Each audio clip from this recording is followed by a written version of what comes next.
ஓம் நமோ நாராயணாய. பத்தாத்தரி முதல் தசகத்தில் என்ன சொல்லியிருந்தாருன்னா, அவர் திருமேனியில் தஞ்சம் அடைஞ்சதை பற்றி சொல்லியிருந்தார். ரெண்டாவது தசகத்தில் என்ன சொல்லியிருந்தாருன்னா, கண்ணா, இந்த உலகம் உன் சித்தத்திலிருந்து ஒழுங்காக பிறந்ததுன்னு நீ எனக்கு உணர்த்தினாய் அப்படின்னு சொல்லியிருந்தார். இப்போது மூன்றாவது தசகத்தில் நீ என்னை இந்த உலகத்தின் நடுவில் நிறுத்தி ஒரு அழகான உண்மையை மெதுவாக சொல்லுகிறாய். கண்ணா, இந்த உலகத்தை நாம் தினமும் பார்க்கிறோம். எல்லாமே சாதாரணமாக நடக்கிற மாதிரி தெரியுது. சூரியன் உதயமாகுது, சந்திரன் காலம் தவறாமல் சுழலுது, காற்று வீசுது, மழை பொழியுது.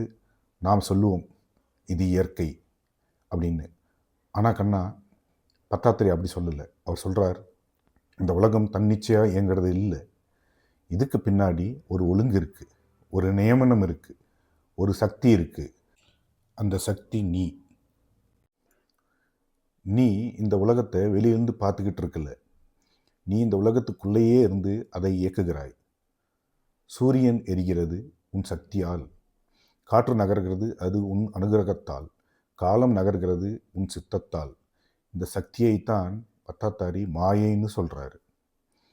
கண்ணா, மாயைனா பொய் கிடையாது, ஏமாற்றம் கிடையாது. மாயைனா உன் தெய்வீக சக்தி இந்த உலகத்தை நமக்கு புரிகிற மாதிரி வெளிப்படுத்துறது. நீ செயலில் இருக்கிறாய், ஆனால் செயல் உன்னை கட்டுப்படுத்த முடியாது. நீ உலகத்துக்குள்ளே இருக்கிறாய், ஆனால் உலகம் உன்னை தொட முடியாது. உலகம் மாறிக்கிட்டே இருக்கு, நீ மட்டும் மாறாமல் இருக்கிறாய். கண்ணா, ஒரு பெரிய மேடை மாதிரி இந்த உலகம் இருந்தால் நாம் எல்லாம் அதில் நடிக்கிறவர்கள். ஆனால் இயக்குனர் நீ. நாம் செய்கிறோம்னு நினைக்கிறோம், ஆனால் செயல்பட வைக்கிறது உன் சக்தி. இதனால்தான் கண்ணா, இந்த உலகத்தில் ஒரு அற்புதமான ஒழுங்கு இருக்குது. நட்சத்திரங்கள் தங்கள் பாதையை விட்டு விலகலை, பூமி தன் சுழற்சியை மறக்கலை, பருவநிலைகள் தங்கள் காலத்திலே வருது. இவ்வளோ பெரிய பிரபஞ்சமே உன் ஒழுங்குக்குள்ளே இருக்கும்போது என் வாழ்க்கை மட்டும் உன் பார்வைக்கு வெளியில் போயிடுமா கண்ணா? இங்கே பத்தாத்தாரியின் மனம் மாறுது. அவர் இனிமே நான் தான் செய்கிறேன்னு சொல்லலை, நான் தான் எல்லாம்னு சொல்லலை. அவர் புரிஞ்சுக்கிட்டார், நான் ஒரு கருவி, நீ இயக்குனர். இந்த உண்மை அவருக்கு பயம் தரல, அது அவருக்கு அமைதி தருது.